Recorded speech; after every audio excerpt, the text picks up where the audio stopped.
Nina Salarno-Besselman, president of Crime Victims United. So normally crime victims and bail agencies, not really simpatico, right? Actually, that is a misnomer because they actually have a very common goal. If you think about it, what the victim needs, what we want, is our day in court. We want to see justice. We want to see the wheels of justice turning. And when a defendant or is allowed out on zero bail, or they're out with nothing to tie them to the community, and they don't come to court, justice stops. So for us as a crime victim, the bail agents play a key part of our justice system for us because bail ensures justice. They ensure that the accused and the perpetrator of the crime are going to be there for their day in court, which then allows the victim to have their day in court.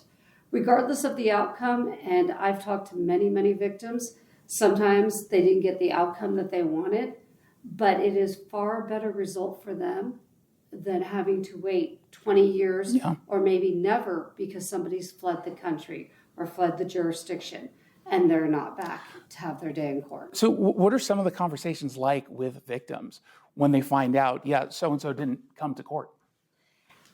It's not only that they find out that they didn't come to court, it's when they get let out and reoffend. So you've got two.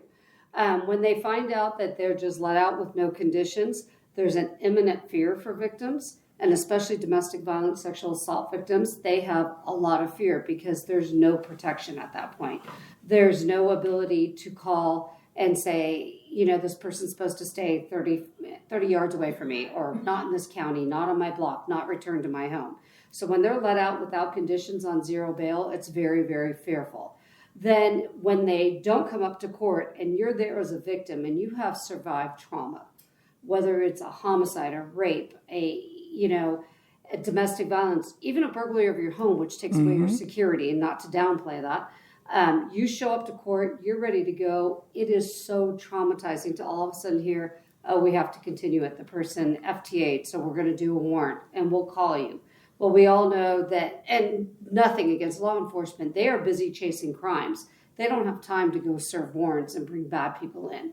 Then you've got the third layer for a victim, and God bless, I'm very close friends with Dan Tibbetts. Dan Tibbetts' sister was brutally murdered in Sacramento September 3rd, 2 years ago, off a zero release, where the house was burglarized, she was sexually assaulted, and murdered and her home burned.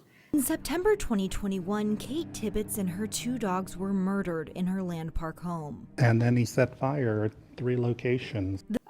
So you've got that, and he's an example of one of many I deal with. You've got that level where it's like, this person had a huge violent record. What was our system thinking when they let him out? And now my family suffered. The suspect, Troy Davis, who had 2 felony strikes, was released from jail without having to post bail in June and had a known issue with methamphetamine, according to city officials. So there's 3 layers for a victim where if we don't have bail, it's absolutely denied for those victims. Have we stopped treating victims like victims? Absolutely. Our system, and I can speak in particular for California, but I do believe it's through the country. We have stopped recognizing that victims not only have a voice, they have a rightful place in our system, but we've also stopped caring about our communities. When we implemented zero bail, and Jeff Reisig, the district attorney of Yolo County, who I believe you're going to hear from, he really cares about public safety. And it's a little county, and they did a study. And zero bail increased crime by 171%. It increased violent crime by 100% versus those out on bail. So we have 100% more victims. And to me, that not means that we not only not care about our victims, we don't care about our kids going to school. We don't care about the single parents that live in tougher neighborhoods that are trying to make it happen. We have absolutely failed in this country, and especially in California, when we did the zero bail week on crime social experiment. Bail is not the complete answer, but the offenders out on bail actually have a stake. They are going to be held accountable because guess what? Either mom, dad, sister, uncle, somebody put up the money to make sure that they are there at court, to make sure that they're following their conditions, to make sure they're not harassing the domestic violence victim that they just beat almost to death.